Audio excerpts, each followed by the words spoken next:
करते हैं पाताल और नरकों का वर्णन तथा हरिनाम कीर्तन की महिमा। लोमहर्षण जी कहते हैं, मुनिवरों, इस प्रकार यह पृथ्वी का विस्तार बतलाया गया। इसकी ऊंचाई भी 70,000 योजन है। पृथ्वी के भीतर 7 तल हैं, जिनमें से प्रत्येक की ऊंचाई 10-10 हजार योजन की है।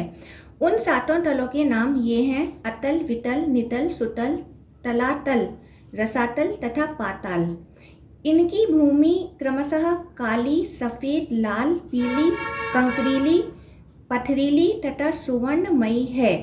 7 ही तल बड़े बड़े महलों से सुशोभित हैं। उनमें दानव और दैत्यों की सैकड़ों जातियां निवास करती हैं। विशालकाय नागों के कुटुंब भी उनके भीतर रहते हैं।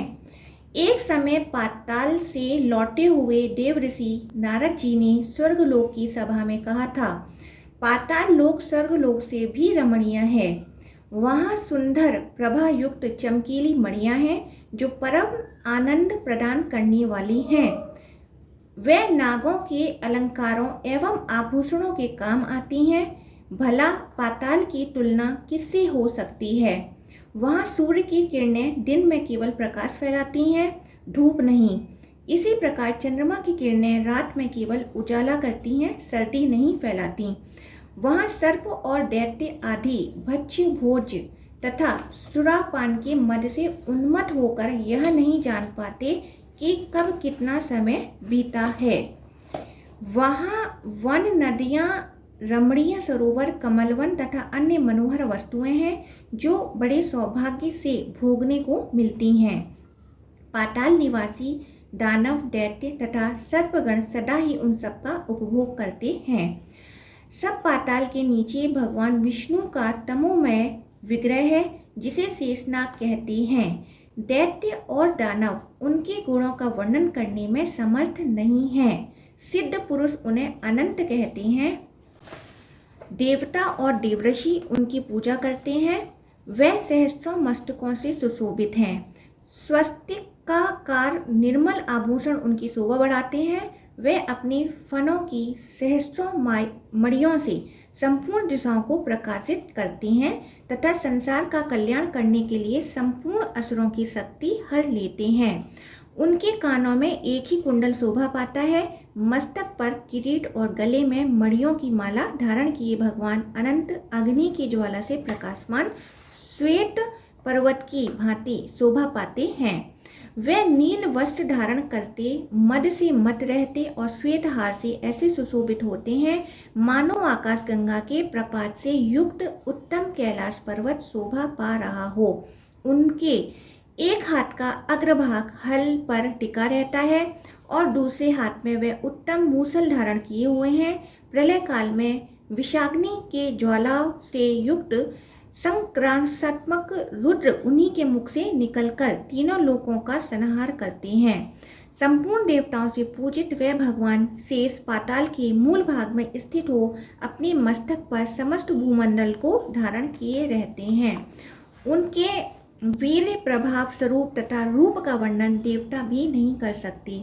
जिनके मस्तक पर रखी हुई समूची पृथ्वी उनके फनों की मणियों के प्रकाश से लाल रंग की फूलमाला सी दिखाई देती है, उनके पराक्रम का वर्णन कौन कर सकता है?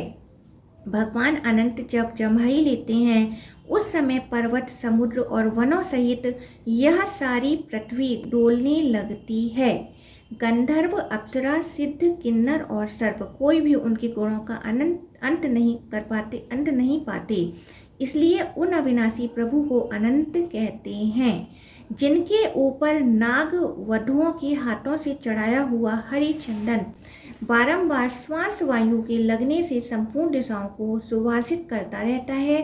प्राचीन ऋषि गर्ग ने जिनकी आराधना करके संपूर्ण ज्योतिष शास्त्र का यथार्थ ज्ञान प्राप्त किया था, उन्हीं नाग श्रेष्ठ भगवान शेष ने इस पृथ्वी को धारण कर रखा है और वह ही देवता, असुर तथा मनुष्यों के सहित समस्त लोगों का भरण पोषण करते हैं। ब्राह्मणों, पाताल के अनंतर रौरव आदि नरक हैं जिनमें पापियों को गिराया जाता है। उन नरकों के नाम बतलाता हूँ, सुनो। रौरव, शौकर, रौथ, तान, विसन, महाज्वाल, तप्तकुंभ, महालोभ, विमोहन, रुधिरांत, वसातप्त, कृमिभोजन, असीपत्रवन, लालाभच्य, पूयवः, व्राह्यज्वाल, अधीहसिरा, संदस्त्र, कृष्णसूत्र, तम, अविची, स्वभोजन तथा अप्रतिष्ठ इत्यादि बहुत से नरक हैं जो अत्यंत भयंकर हैं। वह सब यम के राज्य में हैं। शस्त्र, अग्नि और विष के द्वारा यातना देने के कारण वे सभी नरक अत्यंत भयंकर हैं। जो मनुष्य पाप कर्मों में लगे रहते हैं वही उन नरकों को में गिरते हैं। जो झूठी गवाही देता, पक्षपातपूर्वक बोलता तथा असत्य भाषण करता है वह मनुष्य रौरव नरक में पड़ता है। जो गर्भ के बच्चे की हत्या कराता, गुरु के प्राण लेता, गाय को मारता तथा दूसरे के श्वास रोककर मार डालता है वे सभी घोर रौरव नरक में गिरते हैं। शराबी, ब्रह्मा हत्यारा, सुवर्ण की चोरी करने वाला तथा इन पापियों से संसर्ग रखने वाला मानव सौकर नरक में जाता है। जो क्षत्रिय और वैश्य की हत्या करता, गुरु पत्नी से संसर्ग रखता, बहन के साथ व्यभिचार करता तथा राजदूत के प्राण लेता है वह तप्त कुंभ नामक नरक में पड़ता है। जो शराब तथा सिंह को बेचता और अपने भक्त का त्याग करता वह तप्त लोहा नामक नरक में गिरता है। पुत्री और पुत्रवधू के साथ समागम करने वाला पापी महाज्वाल नामक नरक में गिराया जाता है। जो नीच अपने गुरुजनों का अपमान करता, उन्हें गालियां देता, वेदों को दूषित करता, उन्हें बेचता तथा अगम्य स्त्रियों के साथ समागम करता है वह सभी सबल नामक नरक में जाते हैं। चोर तथा मर्यादाओं में कलंक लगाने वाला मनुष्य विमोह नामक नरक में गिरता है। देवताओं, द्विजों तथा पितरों से द्वेष रखने वाला एवं रत्न को दूषित करने वाला मनुष्य कृमिभच्य नामक नरक में पड़ता है। जो दूषित यज्ञ करता और देवताओं, पितरों एवं अतिथियों को दिए बिना ही स्वयं खा लेता है वह लालाभच्य नामक भयंकर नरक में जाता है। बाण बनाने वाला बेधक नाम के नरक में गिरता है। जो कर्णी नामक बाण तथा खड़ग आदि आयुधों का निर्माण करता है वह अत्यंत भयंकर विसर्सन नामक नरक में गिराया जाता है।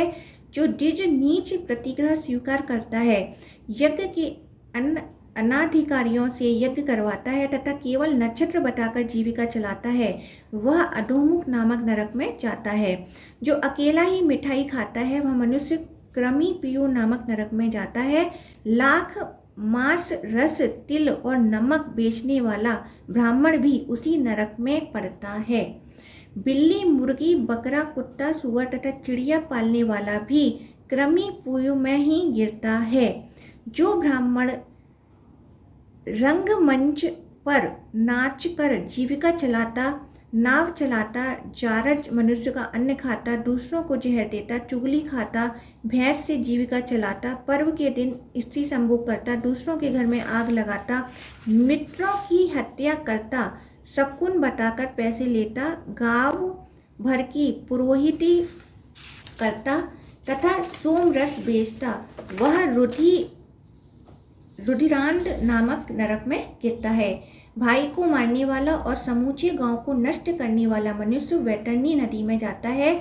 जो वीर्यपान करते, मर्यादा तोड़ते, अपवित्र रहते और बाजीगरी से जीविका चलाते हैं वे कृच्छ नामक नरक में गिरते हैं। जो अकारण ही जंगल कटवाता है वह असीपत्रवन नामक नरक में जाता है। भेड़ के व्यापार से जीविका चलाने वाले और मृगों का वध करने वाले व्राह्यज्वाल नामक नरक में गिराए जाते हैं। जो व्रत का लोभ करने वाले तथा अपने आश्रम से भ्रष्ट हैं वे दोनों ही संदस नरक की यातना में पड़ते हैं। जो मनुष्य ब्रह्मचारी होकर दिन में सोते और स्वप्न में वीर्यपात करते तथा जो लोग अपने पुत्रों द्वारा पढ़ाए जाते हैं वे स्वभोजन नामक नरक में गिरते हैं। ये तथा और भी सहस्त्रों नरक हैं जिनमें पापी मनुष्य यातना में डालकर पीड़ित किए जाते हैं। ऊपर जो पाप गिनाए गए हैं उनके अतिरिक्त दूसरे भी सहस्त्रों प्रकार के पाप हैं जिनका फल नरक में पड़े हुए पापी जीव भोगते हैं। जो लोग मन, वाणी और क्रिया द्वारा अपने वर्ण और आश्रम के विपरीत आचरण करते हैं वे नरकों में पड़ते हैं। नरक में पड़े हुए जीव नीचे मुंह करके लटका दिए जाते हैं और उसी अवस्था में वे स्वर्ग सुख भोगने वाले देवताओं को देखते हैं। इसी प्रकार देवता भी उक्त अवस्था में पड़े हुए नरक के जीवों को देखते रहते हैं। ऐसा होने से उनकी धर्म के प्रति श्रद्धा और पाप के प्रति विरक्ति बढ़ती है। स्थावर, कीट, जलचर, पक्षी, पशु, मनुष्य, धर्मात्मा, देवता तथा मोक्ष प्राप्त महात्मा ये क्रमशः एक से दूसरे सहस्त्र गुने श्रेष्ठ हैं। महर्षियों ने पापों के अनुरूप प्रायश्चित भी बतलाए हैं। स्वाम्भु, मनु आदि स्मृतिकारों ने बड़े पाप के लिए बड़े और छोटे पाप के लिए छोटे प्रायश्चित बतलाए हैं। वह सब तपस्या स्वरूप हैं। तपस्या स्वरूप जो समस्त प्रायश्चित हैं उन सब में भगवान श्री कृष्ण का निरंतर स्मरण श्रेष्ठ है। पाप कर लेने पर जिस पुरुष को उसके लिए पश्चाताप होता है उसके लिए एक बार भगवान श्री हरि का स्मरण कर लेना ही सर्वोत्तम प्रायश्चित है। प्रातःकाल, रात्रि, संध्या तथा मध्याह्न आदि में भगवान नारायण का स्मरण करने वाला मनुष्य तत्काल पाप मुक्त हो जाता है। भगवान विष्णु के स्मरण और कीर्तन से समस्त क्लेश राशि के क्षीण हो जाने पर मनुष्य मुक्त हो जाता है। विप्रवरों, जप, होम और अर्चन आदि के समय जिसका मन भगवान वासुदेव में लगा होता है वह तो मोक्ष का अधिकारी है। उसके लिए फलस्वरूप इंद्र आदि के पद की प्राप्ति विघ्न मात्र है। कहाँ तो जहाँ से पुनः लौटना पड़ता है ऐसे स्वर्गलोक में जाना और कहाँ मोक्ष के सर्वोत्तम बीज वासुदेव जी का मंत्र जप, इनमें कोई तुलना नहीं है। इसलिए जो पुरुष रात दिन भगवान विष्णु का स्मरण करता है वह अपने समस्त पातकों का नाश हो जाने के कारण कभी नरक में नहीं पड़ता। एक ही वस्तु समय समय पर दुख, सुख, ईर्ष्या और क्रोध का कारण बनती है। अतः केवल दुख रूप वस्तु कहाँ से आई, वही वस्तु पहले प्रसन्नता का कारण होकर फिर दुख देने वाली बन जाती है। फिर वही क्रोध और प्रसन्नता का भी हेतु बनती है। इसलिए कोई भी वस्तु ना तो दुख स्वरूप है और न सुख स्वरूप। सुख और दुख आदि तो मन का विकार मात्र हैं। ज्ञान ही पर ब्रह्मा स्वरूप है और अज्ञान बंधन का कारण है। यह संपूर्ण विश्व ज्ञान स्वरूप है। ज्ञान से बढ़कर कुछ भी नहीं है। ब्राह्मणों, विद्या और अविद्या को भी ज्ञान रूप ही समझो। इस प्रकार मैंने तुमसे समस्त भूमंडल का पाताल, नरक, समुद्र, पर्वत, द्वीप, वर्ष तथा नदियों का संक्षेप से वर्णन किया। अब और क्या सुनना चाहते हो? इसके पश्चात है ग्रहों तथा भू आदि लोकों की स्थिति, श्री विष्णु शक्ति का प्रभाव तथा शिशु मार्ग चक्र का वर्णन। उन्होंने कहा, महाभाग लोमहर्षण जी, हम पुनः आदि लोकों का, ग्रहों की स्थिति का तथा उनके परिमाण का यथार्थ वर्णन सुनना चाहते हैं। आप कृपा पूर्वक बतलाएं। लोमहर्षण जी बोले, सूर्य और चंद्रमा की किरणों से समुद्र, नदी और पर्वतों सहित जितने भाग में प्रकाश फैलता है उतने भाग को पृथ्वी कहते हैं। पृथ्वी विस्तृत होने के साथ ही गोलाकार है। पृथ्वी से 1,00,000 योजन ऊपर सूर्यमंडल की स्थिति है और सूर्यमंडल से 1,00,000 योजन दूर चंद्रमंडल स्थित है। चंद्रमंडल से 1,00,000 योजन ऊपर संपूर्ण नक्षत्र मंडल प्रकाशित होता है। नक्षत्र मंडल से 2,00,000 योजन ऊंचे बुध की स्थिति है। बुध से 2,00,000 योजन ऊपर शुक्र की स्थिति है। शुक्र से 2,00,000 योजन मंगल तथा मंगल से 2,00,000 योजन ऊंचे देवगुरु बृहस्पति स्थित हैं। बृहस्पति से 2,00,000 योजन ऊपर शनिश्चर है और इनमें से 1,00,000 योजन ऊंचे सप्त ऋषि मंडल स्थित हैं। सप्त ऋषियों से 1,00,000 योजन ऊपर ध्रुव हैं जो समस्त ज्योतिर्मंडल के केंद्र हैं। ध्रुव से ऊपर महरलोक है जहां एक कल्प तक जीवित रहने वाले महात्मा पुरुष निवास करते हैं। उसका विस्तार 1 करोड़ योजन है। उसके ऊपर जनलोक है जिसका विस्तार 2 करोड़ योजन है। वहीं शुद्ध अंतकरण वाले ब्रह्मा कुमार सा नंदन आदि महात्मा वास करते हैं। जनलोक से ऊपर उससे चौगुने विस्तार वाला तपोलोक स्थित है जहाँ शरीर रहित वैराज आदि देवता रहते हैं। तपोलोक से ऊपर सत्यलोक प्रकाशित होता है जो उससे 6 गुना बड़ा है। वहाँ सिद्ध और एवं मुनिजन निवास करते हैं। वह पुनर्जन्म एवं पुनर्मृत्यु का निवारण करने वाला लोक है। जहाँ तक पैरों से जाने योग्य पार्थिव वस्तु हैं उसे भूलोक कहा गया है। उसका विस्तार पहले बताया जा चुका है। भूमि और सूर्य के बीच में जो सिद्ध एवं मुनियों से सेवित प्रदेश हैं वह भूर्वलोक कहा गया है। यही दूसरा लोक है। ध्रुव और सूर्य के बीच जो 14,00,000 योजन विस्तृत स्थान है उसे लोक स्थिति का विचार करने वाले पुरुषों ने स्वर्गलोक बतलाया है। भूः, भूर्वः और स्वः, इन्हीं तीनों को त्रिलोक्य कहते हैं। विद्वान ब्राह्मण इन तीनों लोकों को कृतक, नाशवान कहते हैं। इसी प्रकार ऊपर के जो जन, तप और सत्य नामक लोक हैं वे तीनों अकृतक, अविनाशी कहलाते हैं। कृतक और अकृतक के बीच में महालोक है। जो कृतक कहलाता है। यह कल्पांत में जन शून्य हो जाता है किंतु नष्ट नहीं होता। ब्राह्मणों, इस प्रकार ये 7 महालोक बतलाए गए हैं। पाताल भी 7 ही हैं। यही समूचे ब्रह्मांड का विस्तार है। यह ब्रह्मांड ऊपर, नीचे तथा किनारे की ओर से अंडकातः द्वारा घिरा हुआ है। ठीक उसी तरह जैसे कैथ के बीज सब ओर छिलकों से ढका रहता है, उसके बाद समूचे अंडकटहा से 10 गुनी विस्तार वाले जल के आवरण द्वारा यह ब्रह्मांड आवृत है। इसी प्रकार जल का आवरण भी बाहर की ओर से अग्नि में आवरण द्वारा घिरा हुआ है। अग्नि वायु आकाश से और आकाश महत्व तत्व से आवृत है। इस प्रकार ये 7 आवरण उत्तरोत्तर 10 गुने बड़े हैं। महत्व तत्व को आवृत करके प्रधान प्रकृति स्थित है। प्रधान अनंत है, उसका अंत नहीं है और न उसके माप की कोई संख्या ही है। वह अनंत एवं असंख्यात बताया गया है। वही संपूर्ण जगत का उपादान है। उसे ही परा प्रकृति कहा गया है। उसके भीतर ऐसे ऐसे कोटि कोटि ब्रह्मांड स्थित हैं, जैसे लकड़ी में आग और तिल में तेल व्याप्त रहता है। उसी प्रकार प्रधान अर्थात प्रकृति में चेतन पुरुष व्याप्त है। यह प्रकृति और पुरुष एक दूसरे के आश्रित हो भगवान विष्णु की शक्ति से टिके हुए हैं। श्री विष्णु की शक्ति ही प्रकृति और पुरुष के पृथक एवं संयुक्त होने के कारण है। प्रवरों, वही सृष्टि के समय प्रकृति में क्षोभ का कारण होती है। जैसे वायु जल के कणों से रहने वाली शीतलता को धारण करती है, उसी प्रकार भगवान विष्णु की शक्ति प्रकृति पुरुष रूप संपूर्ण जगत को धारण करती हैं। जैसे प्रथम बीज से मूल, तने और शाखा आदि सहित विशाल वृक्ष उत्पन्न होता है, उसी वृक्ष से अन्य बीज प्रकट होते हैं और उन बीजों से भी पहले ही जैसे वृक्ष उत्पन्न होते रहते हैं, उसी प्रकार पहले अव्याकृत प्रकृति से महत्व तत्व आदि उत्पन्न होते हैं। फिर उनमें से देवता आदि प्रकट होते हैं।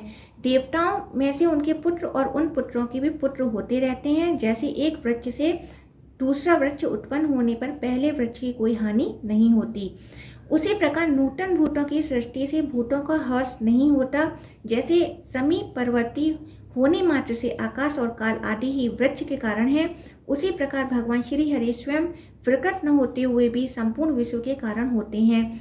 जैसे धान के बीज में जड़, नाल, पत्ते, अंकर, कांड, कोप, फल, फूल, दूध, चावल, भूसी और कण सभी रहते हैं तथा अंकुरित होने के योग्य कारण सामग्री पाकर प्रकट हो जाते हैं, उसी प्रकार भिन्न भिन्न कर्मों में देव आदि सभी शरीर स्थित रहते हैं तथा कारणभूत श्री विष्णु शक्ति का सहारा पाकर प्रकट हो जाते हैं। वे भगवान विष्णु परब्रह्मा है, उन्हीं से यह संपूर्ण जगत उत्पन्न हुआ है। वही जगत स्वरूप है तथा उन्हीं में इस जगत का लय होगा। वह परब्रह्मा और परम धाम स्वरूप है। सत्य और असत भी वही है, वही परम पद है। यह संपूर्ण चराचर जगत उनसे भिन्न नहीं है। वही अव्याकृत मूल प्रकृति और व्याकृत जगत स्वरूप है। यह सब कुछ उन्हीं में लय होता और उन्हीं के आधार पर स्थित रहता है। वही क्रियाओं के कर्ता यजमान है। उन्हीं का यज्ञों द्वारा यजन किया जाता है। यज्ञ और उसके फल भी वही है। युग आदि सब कुछ उन्हीं से प्रवृत्त होता है। उन श्री हरि से भिन्न कुछ भी नहीं है। लोम हर्षण जी कहते हैं, आकाश में शिशुमार गुहा के आकार में जो भगवान तारामय स्वरूप हैं, उसके पुच्छ भाग में ध्रुव की स्थिति है। ध्रुव स्वयं अपनी परिधि में भ्रमण करते हुए सूर्य, चंद्र आदि अन्य ग्रहों को भी घुमाते हैं। ध्रुव के घूमने पर उनके साथी समस्त नक्षत्र चक्र की भांति घूमने लगते हैं। सूर्य, चंद्रमा, तारे, नक्षत्र और ग्रह यह सभी वायुमयी डोरी से ध्रुव से बंधे हुए हैं। शिशुमार के आकार का आकाश में जो तारा में रूप बताया गया है, उसके आधार परम धाम स्वरूप साक्षात भगवान नारायण हैं, जो शिशुमार के हृदय देश में स्थित हैं। देवता, असुर और मनुष्यों सहित यह संपूर्ण जगत भगवान नारायण के ही आधार पर टिका हुआ है। सूर्य 8 महीनों में अपनी किरणों द्वारा रसात्मक जल का संग्रह करते हैं और उसे वर्षा काल में वर्षा देते हैं। उस वृष्टि के जल से अन्न पैदा होता है और अन्न से संपूर्ण जगत का भरण पोषण होता है। सूर्य अपनी तीखी किरणों से जगत का जल लेकर उनके द्वारा चंद्रमा की पुष्टि करते हैं। धूम, अग्नि और वायु रूप मेघों में स्थापित किया हुआ जल अपभ्रष्ट नहीं होता, अतएव मेघों की अपभ्रव कहते हैं। वायु की प्रेरणा से मेघस्थ जल पृथ्वी पर गिरता है। नदी, समुद्र, पृथ्वी तथा प्राणियों के शरीर में से निकला हुआ ये 4 प्रकार के जल सूर्य अपनी किरणों द्वारा ग्रहण करते हैं और उन्हीं के समय पर बरसाते हैं। इसके सिवा वे आकाश गंगा के जल को भी लेकर उसे बादलों में स्थापित किए बिना ही शीघ्र पृथ्वी पर बरसा देते हैं। उस जल का स्पर्श होने से मनुष्य के पाप पंग धुल जाते हैं, जिससे वह नरक में नहीं पड़ता। यह दिव्य स्नान माना गया है। कृतिका आदि विषम नक्षत्रों में सूर्य के दिखाई देते हुए आकाश से जो जल गिरता है उसे दिग्गजों द्वारा फेंका हुआ आकाश गंगा का जल समझना चाहिए। इसी प्रकार भरणी आदि सम संख्या वाले नक्षत्रों में सूर्य के दिखाई देते हुए आकाश से जो जल गिरता है वह भी आकाश गंगा का ही जल है, जिसे सूर्य की किरणों से तत्काल ले आकर बरसाती है। यह दोनों ही प्रकार का जल अत्यंत पवित्र और मनुष्यों का पाप दूर करने वाला होता है। आकाश गंगा के जल का स्पर्श दिव्य स्नान है। बादलों के द्वारा जो जल की वर्षा होती है वह प्राणियों के जीवन के लिए सब प्रकार के अन्न आदि की पुष्टि करती है, अतः वह जल अमृत माना गया है। उसके द्वारा अत्यंत पुष्टि हुई सब प्रकार की औषधियाँ फलती, पकती एवं प्रजा के उपयोग में आती हैं। उन औषधियों से शास्त्रदर्शी मनुष्य प्रतिदिन विहित यज्ञों का अनुष्ठान करके देवताओं को तृप्त करते हैं। इस प्रकार यज्ञ, वेद, ब्राह्मण आदि वर्ण, संपूर्ण देवता, पशु, भूतगण तथा स्थावर जंगम स्वरूप संपूर्ण जगत ये सब वृष्टि के द्वारा ही धारण किए गए हैं। वृष्टि सूर्य के द्वारा होती है। सूर्य के आधार ध्रुव, ध्रुव के शिशुमार चक्र तथा शिशुमार चक्र के आश्रय साक्षात भगवान नारायण हैं। वे शिशुमार चक्र के हृदय देश में स्थित हैं। वे ही संपूर्ण भूतों के आदि पालक तथा सनातन प्रभु हैं। मुनिवरों, इस प्रकार मैंने पृथ्वी, समुद्र आदि से युक्त ब्रह्मांड का वर्णन किया। अब और क्या सुनना चाहते हो? इसके पश्चात दिया हुआ है तीर्थ वर्णन।